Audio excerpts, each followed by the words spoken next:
welcome to the stage, Ann Van Epps.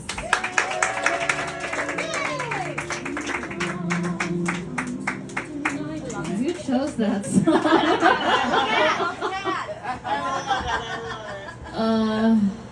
Hi everyone. I made a new friend, this white dog here, and I wanted to be friends with that brown dog, but he's asleep. She's asleep.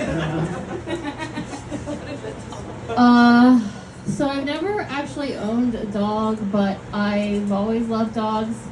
When I first moved to New York City, I had just graduated from college, a prestigious art school, and I was pretty worn out, and I was like, I'm just gonna take like an easy job while I look for a adult person job. So I started dog walking.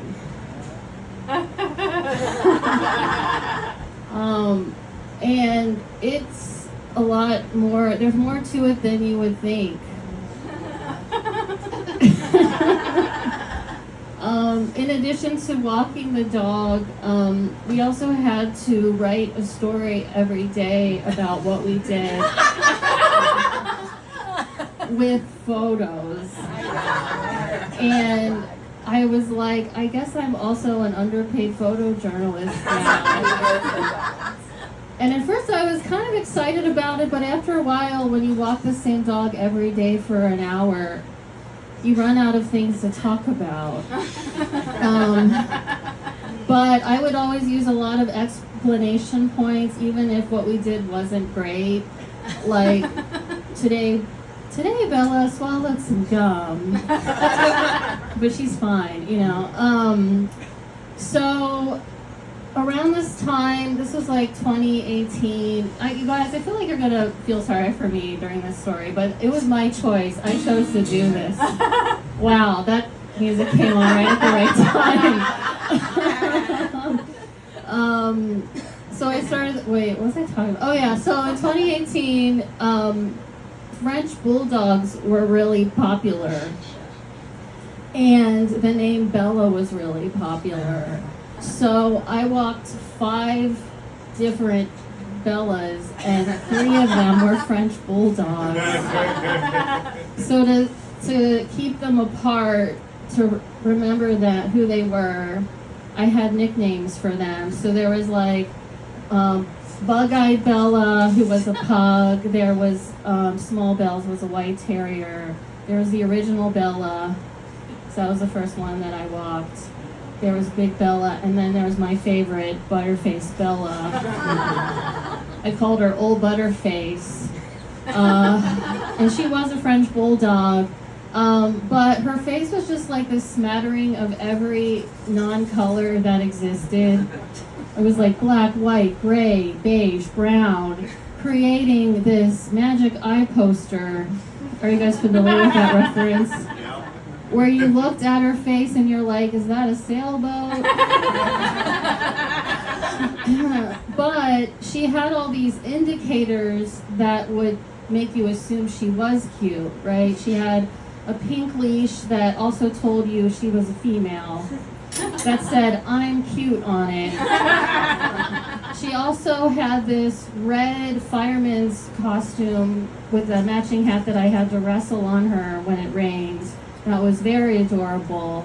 And when we went to the dog park, she didn't really understand how to play with other dogs, but she did know how to jump up into strangers' laps and just stand there, which people thought was cute. I mean, it's pretty cute. It hurts because she needed to have her nails trimmed, but it's like you didn't even feel the pain because, the cuteness.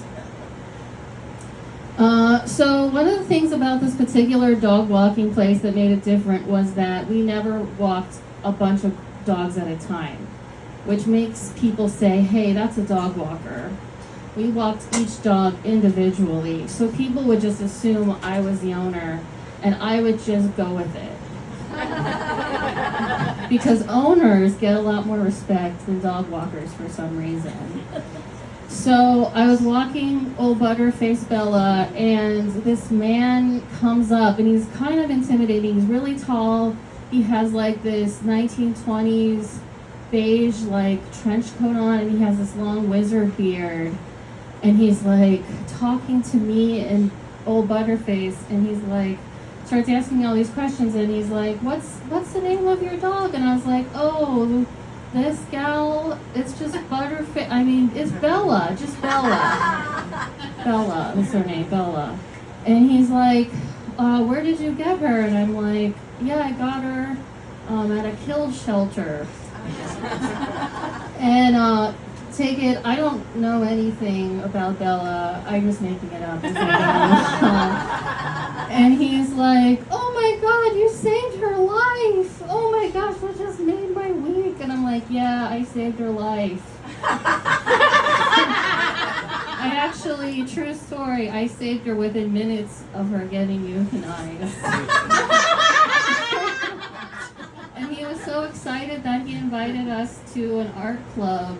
And he's like, we should hang out and stuff. And I was like, you know, I have this whole thing going on. If we go, I only have like 15 more minutes because I still need to bring Bella home, wrestle off her fireman's costume before I can leave. So I say no thank you. But I'm thinking to myself, because the more that I talk to this guy, the more Bella gets excited. She's jumping up on his legs, you know, her tongue's out, which it isn't always. And she's really convincing this guy that she was rescued. And I was like, me and Butterface Bella should partner up. And maybe I should make her the #1 Bella in my heart, you know. So, I don't know. There's really no ending. I will say the owner, I never met the owner, and the owner had this small studio apartment, and everything was white in it, including her bedspread. And that day when we came home after walking in the rain in Midtown, where Bella did walk in mud, and she came home, and I had to wrestle her raincoat off of her while she was rolling around on the white bedspread, and there was dirt did get on it, and I learned later that she had a puppy cam, so like I'm pretty sure I hope that the owner had a sense of humor and got a good laugh in. What would you guys have done? Would you get a laugh in, or would you be mad about owning all white and making that choice? Anyway, that's the whole thing, I guess. Thank you. Did you have a job after that? Did you? I don't know. I quit. I mean, I don't know.